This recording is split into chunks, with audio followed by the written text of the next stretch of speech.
Bonjour à tous, j'espère que vous allez excellemment bien. Aujourd'hui on se retrouve pour parler cyclisme, pour faire le débrief de la deuxième étape de la Vuelta. On va revenir un petit peu sur tout ce qui s'est passé, voilà, qui a performé, qui a eu plus de mal sur cette étape de la Vuelta. N'hésitez pas à vous abonner à la chaîne, à réagir dans les commentaires, à mettre un pouce bleu, à partager la vidéo sur les réseaux sociaux, notamment auprès de vos proches. Vous pensez que ça peut les intéresser? Dans les commentaires, n'hésitez pas à me dire qui vous a plu, qui vous a déçu. Short TikTok après l'arrivée, si j'ai le temps là aujourd'hui, mais c'est vrai que depuis longtemps que j'ai pas fait de short et de TikTok, ça serait bien d'en faire de temps en temps depuis les Jeux Olympiques.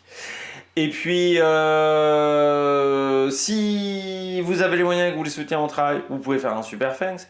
Et puis, n'hésitez pas à rajouter également la petite cloche, comme ça vous êtes au courant des dernières vidéos qui sortent sur la chaîne. Et puis, plus vous cliquez rapidement sur une notification, sur une miniature, plus ça permet de mettre en avant les vidéos. Donc, ça permet de développer la chaîne. Alors, par rapport à ce qui a été indiqué hier, j'ai beau avoir fait un petit message dans l'onglet communauté. Hier, j'avais dit... Hier matin, j'avais dit je privilégie la Vuelta au Tour de France Femmes. Sauf que, il faut bien le dire, cette étape du Tour de France Femmes ayant été assez exceptionnelle, cette étape du Tour d'Espagne ayant été assez mauvaise, il faut bien le dire, j'ai inversé les plans. Je vous ai prévenu dans l'onglet communauté, mais je sais que tout le monde ne regarde pas forcément l'onglet communauté. Mais ça permet voilà, de prévenir dans ce genre de situation quand il y a des changements de programme. Alors, ça aurait été compliqué hier de débriefer l'étape de la Vuelta. De toute manière, l'étape n'aurait pas été en ligne hier soir parce que j'aurais pu enregistrer qu'à partir de 22h25. Et j'ai privilégié voilà, de me détendre un petit peu à 22h25. Donc j'ai privilégié le fait de faire ces deux vidéos. Mais comme j'avais des choses à faire ce matin, eh bien, je n'ai peu enregistré qu'à 14h30, voilà, 14h57 même précisément. Donc, ce qui fait également ce petit décalage au niveau de la mise en ligne des vidéos. Voilà, je m'en excuse, mais j'ai une connexion qui n'est pas exceptionnelle. Quand vous êtes comme ça, bras tendu pour essayer que la vidéo... parce qu'il faut vraiment voir comme ça, bras tendu avec le téléphone, c'est très douloureux au niveau de l'épaule. C'est très chiant, mais c'est le seul moyen pour que ça upload rapidement. On regarde tout de suite cette étape. C'était long, hein. C'était très long.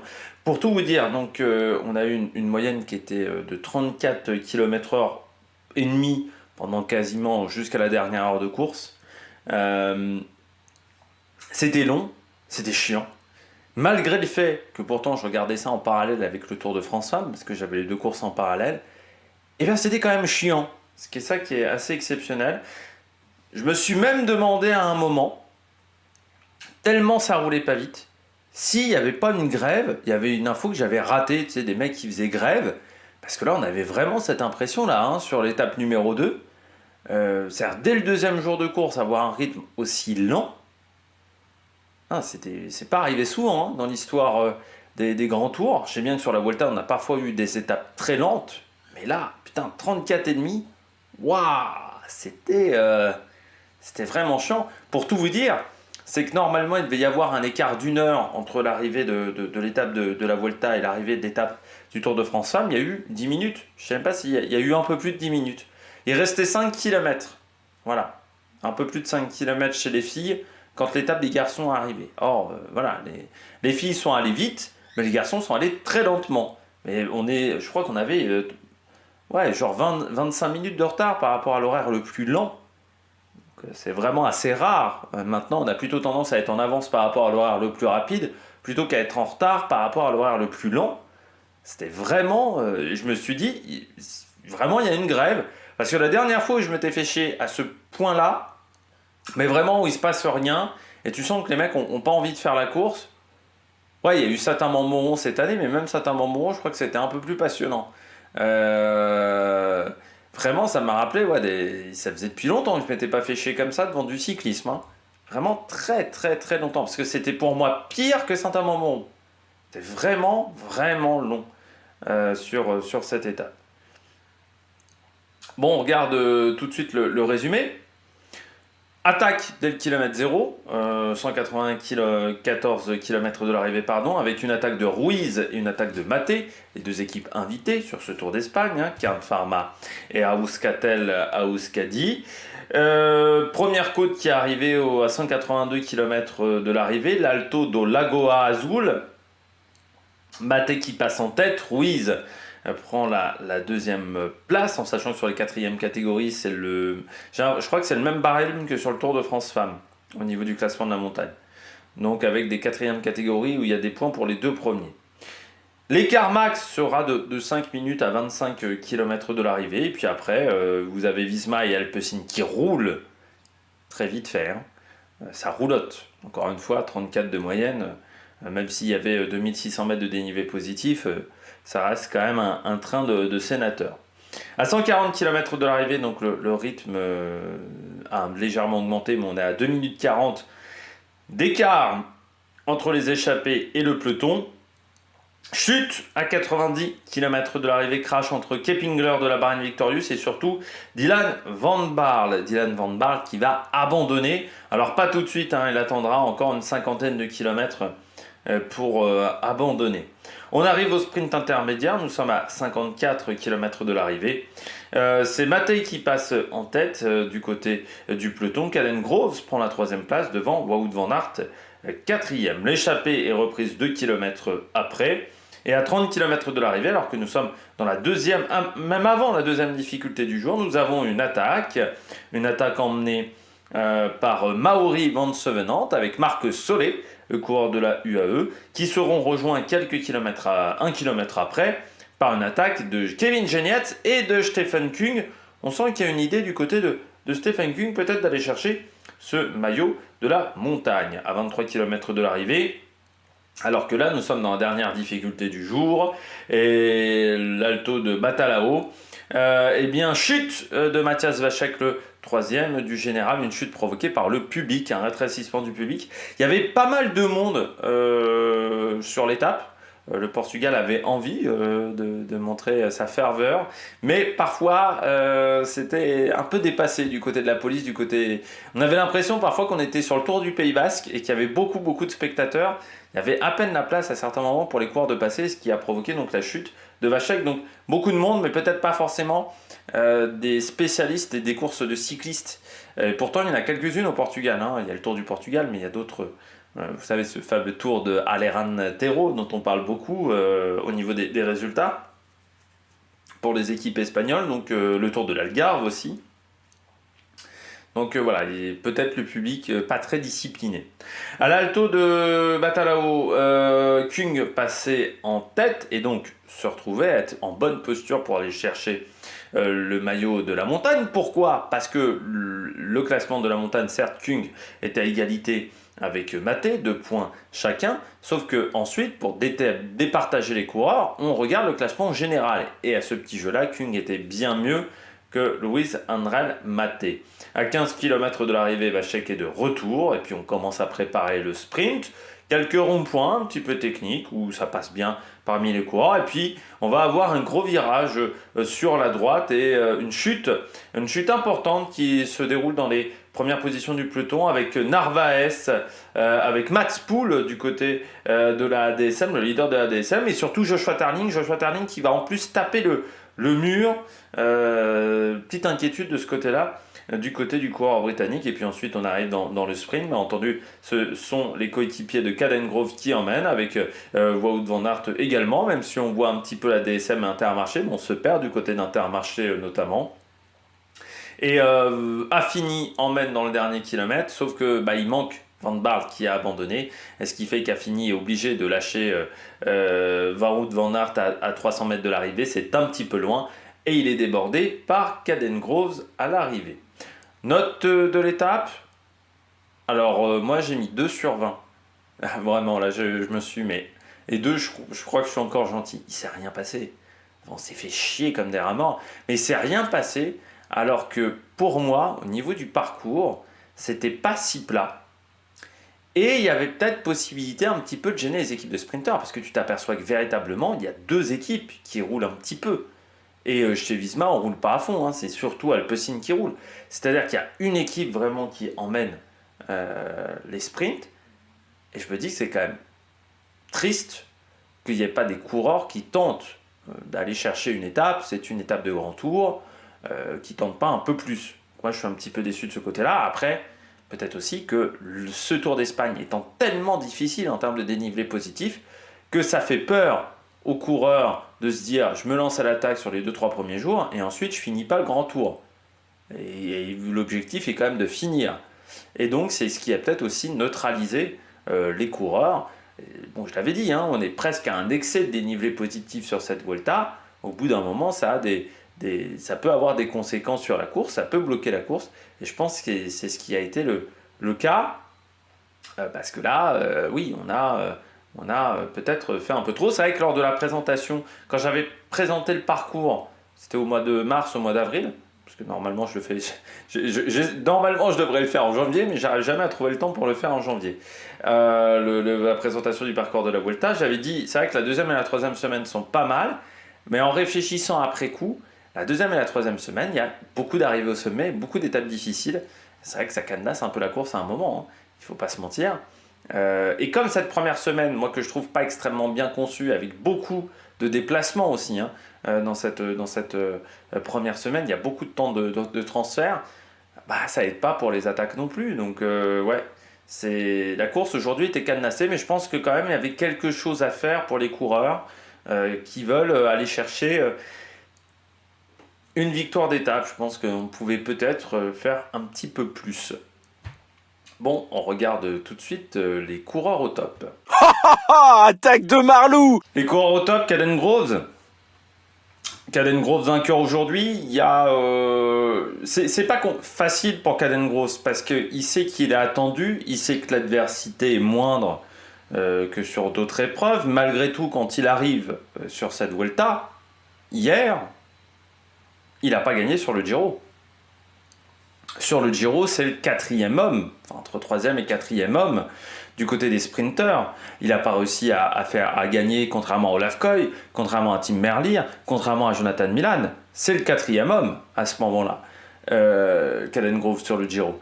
Donc, il arrive, certes, sur un Tour d'Espagne où l'opposition est faible, parce qu'il y a Van Aert, on va dire Coquard, mais en dehors de ces coureurs-là, très nettement, le reste est assez faible. C'est pas forcément évident d'arriver avec ce statut d'archi-favori, surtout qu'en ce moment, du côté du sprint, avoir le statut d'archi-favori est extrêmement rare, parce qu'il y a quand même une densité au niveau des sprints qui est bonne. Donc c'est vrai que tu as rarement un seul mec qui est au-dessus, ou deux mecs qui sont au-dessus par rapport au reste de la meute, sauf que là, c'est ce qui arrive sur ce Tour d'Espagne. Pourquoi ? Parce qu'il n'y a quasiment personne qui est venu. Il faut aussi le dire, la plupart des coureurs ont décidé de faire d'autres épreuves, d'autres courses. Et donc là, pour Caden Groves, il faut assumer après derrière. Parce que, imaginons aujourd'hui, Caden Groves ne gagne pas l'étape sur la Vuelta, fait 7 ou 8 de l'étape. Pas simple, hein ? Pas simple d'encaisser ça.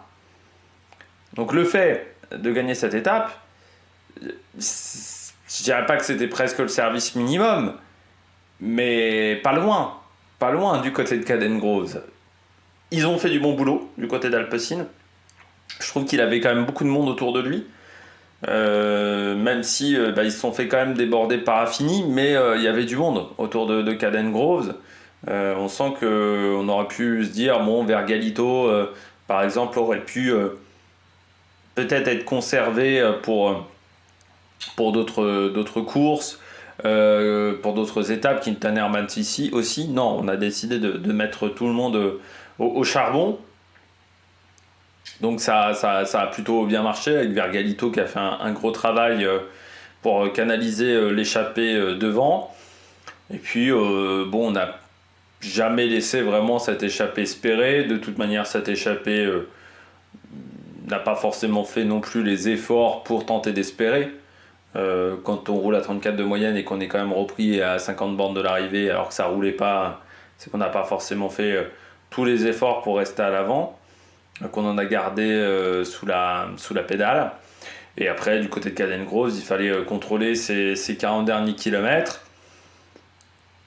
Là, ils ont été aidés notamment par la Visma et par UAE aussi, à certains moments qui a roulé et qui a cadenassé un petit peu la course. Et ce qui fait qu'après, ça a été plus facile à gérer pour Caden Groves. Mais avec une équipe qui a autant roulé pendant la journée, avoir autant de monde dans le final, ça je trouve que c'est rassurant. Après Caden Groves, bon là, la grande question est de savoir est-ce qu'il ira au bout de cette Vuelta. Parce que moi je me dis, la probabilité de remporter le maillot de meilleur sprinter est quand même, enfin le maillot vert est quand même assez faible. Donc est-ce qu'il y a un intérêt à faire les 3 semaines de course? Est-ce qu'il n'y aura pas plutôt intérêt de se préparer pour d'autres épreuves de fin de saison? Ça c'est une question qui sera peut-être envisagée à la fin de la première semaine. Mais là il a fait de belles étapes pour la Caden Groves. Donc belle victoire pour le coureur australien. Et puis c'est sa première victoire de l'année sur un grand tour. Hein. Lui qui est passé à côté sur le Giro, il tournait autour mais il n'arrivait pas à aller chercher la victoire. Là il l'a enfin gagné sur une épreuve qui lui a toujours plutôt bien réussi, il faut bien le dire également. Van Aert, parce que ça fait 3 ans d'affilée je crois qu'il gagne, hein, Caden Groves de tête. S'il avait gagné avec Bike Exchange, il a gagné avec Alpecin, il gagne là encore une 2e année d'affilée avec Alpecin, donc ça doit faire 3 ans d'affilée qu'il gagne sur la Vuelta. Van Aert, il lui a manqué Van Barle. Voilà, dans le final, ça se voit très clairement. Je pense que l'objectif était qu'Affini fasse ce travail à partir de 1 km de l'arrivée, que Van Barle prenne le relais à 400 mètres pour emmener Van Aert sur un fauteuil aux 200 mètres. Bon, le problème, c'est que Van Barle, il est tombé. Le problème, c'est que Van Barle, il a abandonné, en plus. Donc, tu te retrouves avec qu'Affini, parce qu'on ne va pas mettre d'autres coureurs, on ne va pas mettre Attila Valter, par exemple, à ton service. On a un autre objectif, plus important que les victoires avec Van Aert, c'est le général, avec Sepp Kuss, ou avec Jan Uijtdebroek. Donc, c'est sûr que Van Aert s'est retrouvé un petit peu seul. J'ai été surpris de voir Affini prendre le manche aussitôt, à 1 km de l'arrivée. Mais il a tenu hyper longtemps, Affini, donc grosse condition physique de l'Italien. Faudra s'en méfier de lui. Je ne sais pas s'il va faire les championnats d'Europe, je ne sais pas s'il va faire les championnats du monde. Mais Edoardo Affini, il faudra quand même s'en méfier sur les contre-la-montre, parce que il l'a déjà montré lors de la première étape, mais je trouve qu'il est très en jambes pour le moment, Edoardo Affini. Ça marche pas mal du tout, et là il a fait le job jusqu'à 300 mètres, mais moi déjà Affini, je me suis dit, mais putain, il tient, parce que je me disais, oh, allez, il va tenir 300 mètres, 400 mètres, et puis après il s'écarte, quoi. Mais non, à 500 mètres de l'arrivée il est toujours là, à 400 mètres de l'arrivée il est toujours là, et là je me dis, mais jusqu'où il va aller? Est-ce qu'il va réussir véritablement à emmener Van Aert jusqu'aux 200 mètres, ou est-ce que Van Aert va se faire enfermer, ou est-ce que Van Aert va être obligé de déclencher plus tôt? Van Aert a été obligé de déclencher trop tôt, mais il fallait pas qu'il se fasse enfermer, Van Aert. Autant je t'aurais dit d'autres sprinters qu'il se fasse enfermer, c'est moins un problème, autant Van Aert, c'est pas le plus à l'aise pour frotter de manière assez surprenante, alors que c'est un mec qui est hyper à l'aise sur le vélo, mais on sait que dès qu'il y a un peu de tension dans le peloton, il y a d'autres coureurs qui sont peut-être un peu meilleurs que lui dans ce domaine-là. Et ce qui fait que Van Aert, il fallait mieux qu'il tente de déclencher, parce que, imaginons qu'Caden Groves se mette dans le rouge, ça aurait peut-être pu le faire. Bon, le problème, c'est que Caden Groves s'est pas mis dans le rouge, a été intelligent dans sa manière de faire le sprint, mais pour moi, il fallait que Van Aert y tente le coup.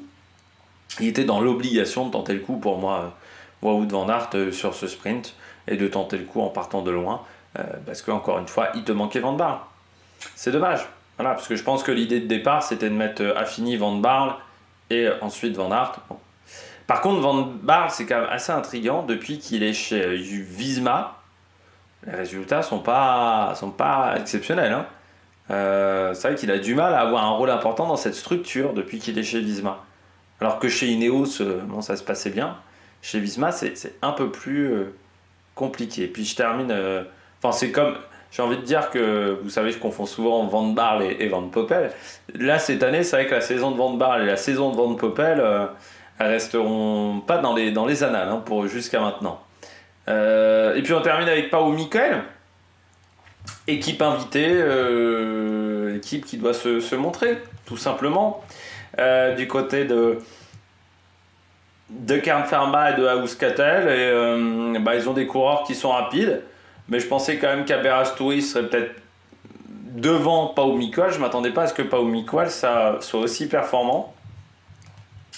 Mais voilà, il fait un bon sprint, le coureur de la Kern Pharma, coureur qui a été formé par la Kern Pharma. Il a vraiment fait, il est passé par le club de l'Isarte, qui est le club de formation de la Kern Pharma. Et oui, bah là, il fait un super sprint, coureur qui est en contrat jusqu'en 2026 avec cette structure. Bah, il a tenté sa chance. Il avait déjà pris la 3e place à la Puebla Villafranca, notamment. 7e aussi du circuit franco-belge. 4e de la 2e étape du Tour du Pays Basque aussi. Tour du Pays Basque, on ne peut pas dire qu'il y a forcément 150 sprinteurs. 5e du Grand Prix cycliste de la Marseillaise. C'est un coureur qui aime les sprints difficiles. Grand Prix la Marseillaise, Ruta de la Ceramica aussi, où c'était un sprint en bosse. Circuit franco-belge, donc c'est un coureur qui aime ce type d'arrivée et qui explose vraiment cette année.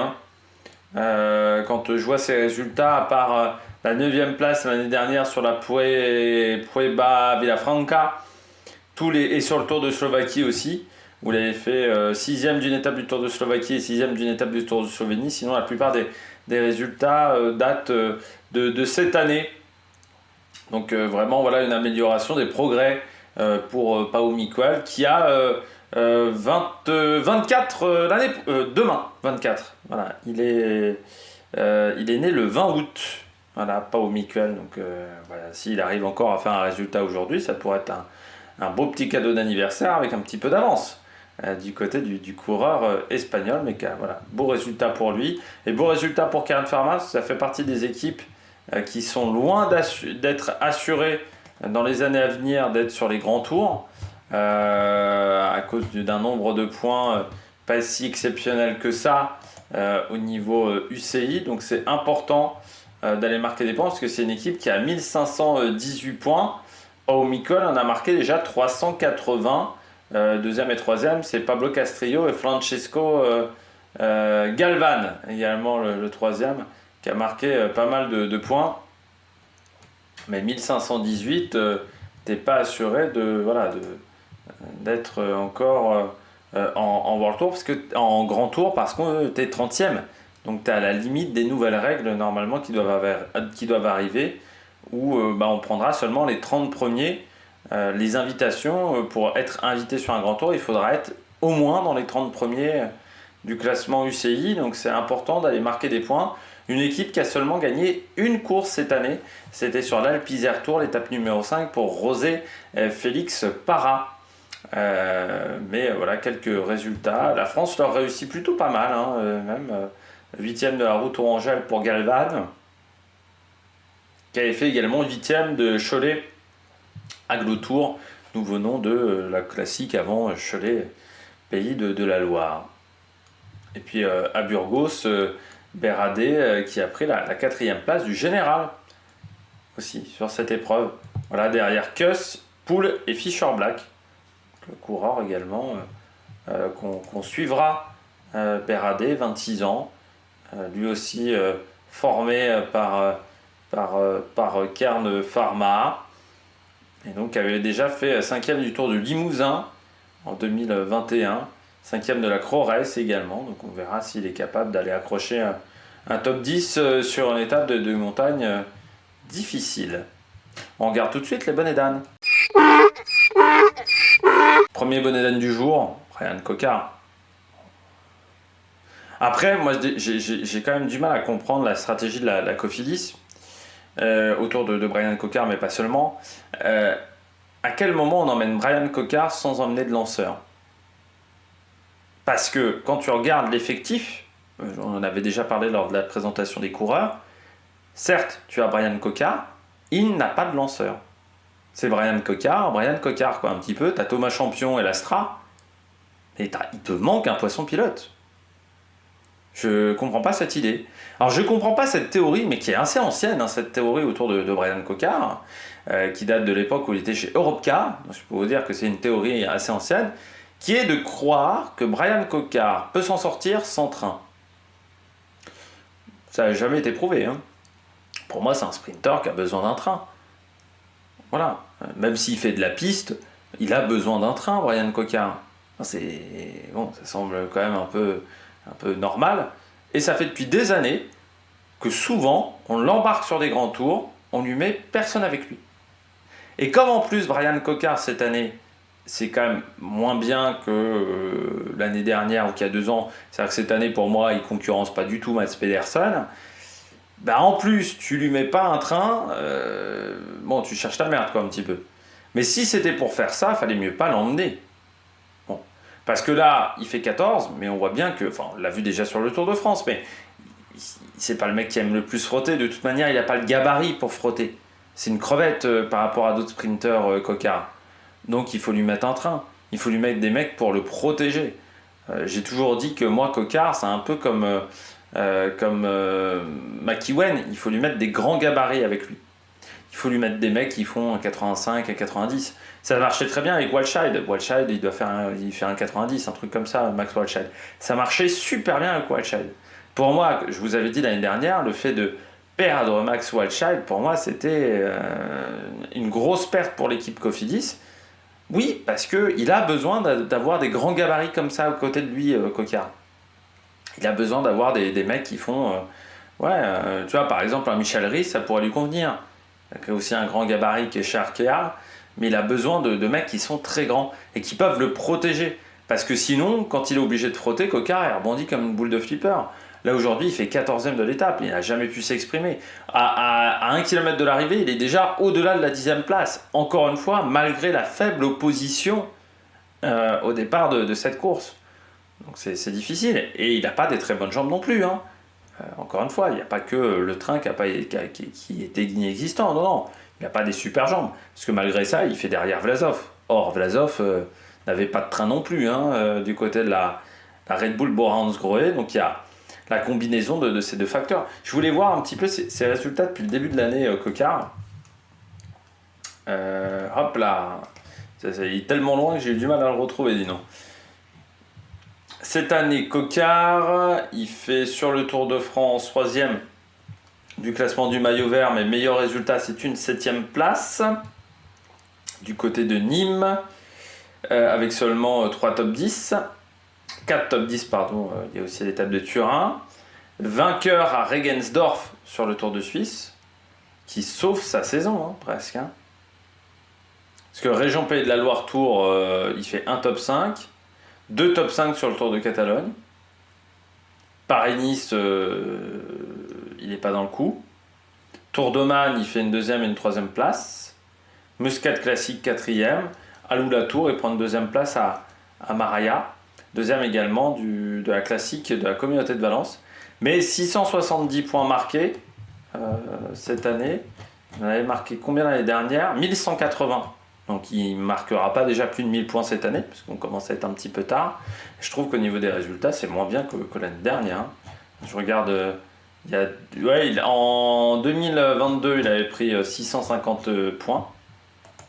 Et en 2021, il était à 560.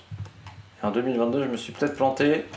Il était à 651, donc, parce qu'il avait pris 25 points de pénalité. Et en 2020, il était à 278. Il avait eu du mal avec la Covid. Coucou. Mais non, les résultats sont pas bons du tout. Là, c'est très compliqué au niveau des résultats. Donc il va falloir réussir à... Enfin, ça va être compliqué, je pense, parce que pour moi, il n'a pas de train. Et de toute manière, chez Cofidis, si on regarde bien, il aurait fallu... Enfin, je comprends pas déjà pourquoi on n'a pas emmené Milan Menton. Pas Milan Menton... Fretin, qui pour moi fait une belle saison, Milan Fretin. Donc moi j'aurais aimé voir Fretin, et pourquoi pas Fretin lancer Brian Cocard. Ça aurait pu être une idée. Goujard aussi, il fait que le tour... il a fait un grand tour, il a fait le tour d'Italie je crois, Goujard, non ? Non, même pas, non, il a fait aucun grand tour, Goujard. Ça aurait pu être une bonne idée. Goujard qui a pris quelques échappées parce qu'il faut qu'il se montre, Goujard. Il n'a pas de contrat pour l'année prochaine.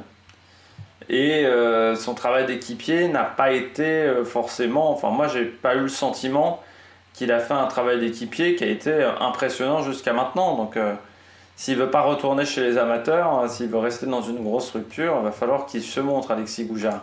Non, mais je regardais Milan Fretin. Ouais, Milan Fretin, il gagne sur les 4 jours de Dunkerque notamment. L'Arctic Race of Norway, bon, il a abandonné. Est-ce qu'il s'est blessé à l'Arctic Race? J'ai pas d'informations là-dessus. Mais il a été présent sur les 4 jours de Dunkerque, par exemple. Ça aurait peut-être été intéressant de le mettre, Milan Fretin, sur le premier grand tour.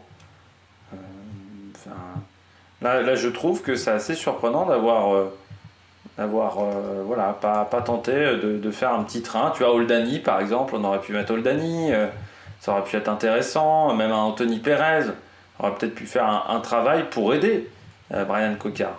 Là, je trouve que c'est un peu léger. Ils ont 3 stagiaires, dont un Polonais, Filip Groczynski, qui a fait 5e d'une étape sur le Tour de la Vallée d'Aoste. Voilà, notamment.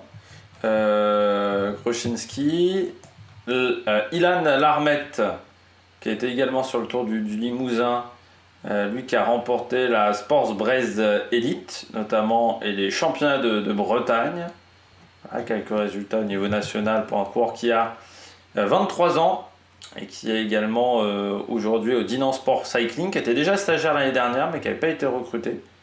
Peut-être deuxième tentative. Et puis il y a Michiel Coppens également, qui a 21 ans, qui est belge, qui bon, en termes de résultats a remporté des courses au niveau national, mais pas forcément des courses à un niveau plus important jusqu'à maintenant pour Coppens, qu'on verra sur le Tour du Poitou-Charentes, qui aura lieu qui aura lieu à partir de demain, le Tour de Poitou-Charentes déjà. Eh oui, Nouvelle-Aquitaine. 4 étapes entre Légon et Poitiers. Au départ, il y aura du Ewen Kostiou, du Arnaud Desmar. Il y aura Warish Kjold qui sera là, notamment Milan Fretin, aussi Benjamin Thomas, Nance Peters, aussi Bastien Trochon, Cyril Barthes avec Paul Penouet et Marc Sarrault, Boniface et Fabien Groldier avec Tesson et Soupe.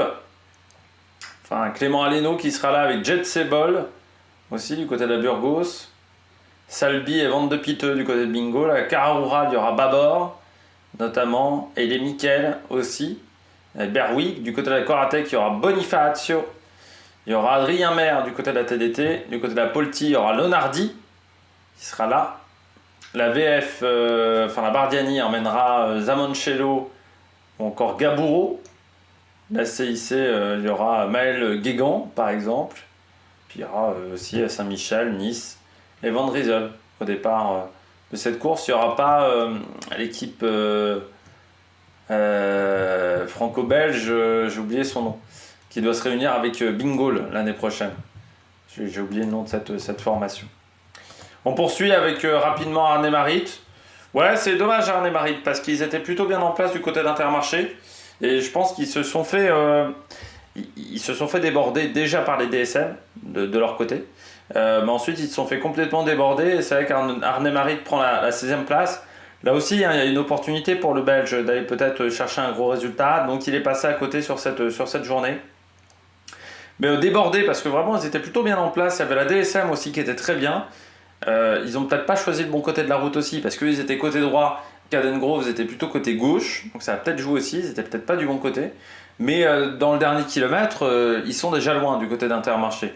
Donc c'est vraiment entre, je dirais, 3 km et demi de l'arrivée et 1 km où ils ont souffert. Peut-être ils ont été gênés aussi par la chute du côté de Intermarché, ce qui les a peut-être bousculés dans la préparation du train. Mais Arnhem-Marit prend seulement la 16e place. Il n'a pas réussi à s'en sortir. Et puis je termine avec Joshua Tarling. Oui, bah c'est pas top la chute, hein, parce qu'il tape le mur. Donc j'espère que... Enfin, bon, il est reparti aujourd'hui. Donc j'espère que les dommages sont pas trop importants, mais ça peut créer des douleurs, notamment au niveau du dos. Et il a mis quand même un petit peu de temps à repartir, parce que je crois qu'il a mis 5-6 minutes à repartir. Enfin, il est arrivé avec 5-6 minutes après Caden Groves. Et c'est une chute assez importante. On était à plus de 60 km/h. Donc s'il a tapé le trottoir avant de taper le mur, ça aura peut-être des conséquences physiques. Et c'est dommage, parce que lui qui veut jouer pourquoi pas le classement, les classements généraux dans les courses par étapes, bah, un grand tour, ça permet de prendre beaucoup d'expérience sur ta gestion de l'effort, sur ta gestion de la tactique également, de la manière dont tu vas faire les gros efforts au bon moment. Et là, c'est peut-être quelque chose qu'il ne pourra pas voir s'il est obligé d'abandonner dans les prochains jours. Je souhaite à ligne, donc voilà, dommage cette chute pour le coureur britannique. Et puis ça peut être un handicap également, parce que les championnats d'Europe, ça sera le 15 septembre. Les championnats du monde, ça sera 2 semaines après, parce que ça va s'enchaîner, donc ça serait un peu dommageable de ne pas pouvoir défendre ses chances sur ces 2 épreuves. Allez, on regarde tout de suite les différents classements. Les différents résultats, les différents classements. Caden Groves vainqueur, donc devant Wout van Aert, Corbin Strong, Pau Miquel, Van Edvelt.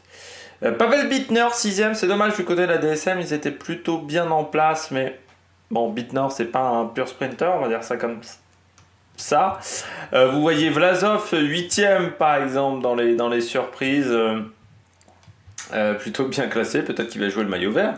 Qui sait, Alexandre Vlasov, puis Baroncini également en 10ème du côté de la UAE, du côté donc du classement général. Van Aert prend le maillot rouge devant McNulty, Mathias Vachek 3ème, qui n'a pas perdu de tout temps malgré sa chute.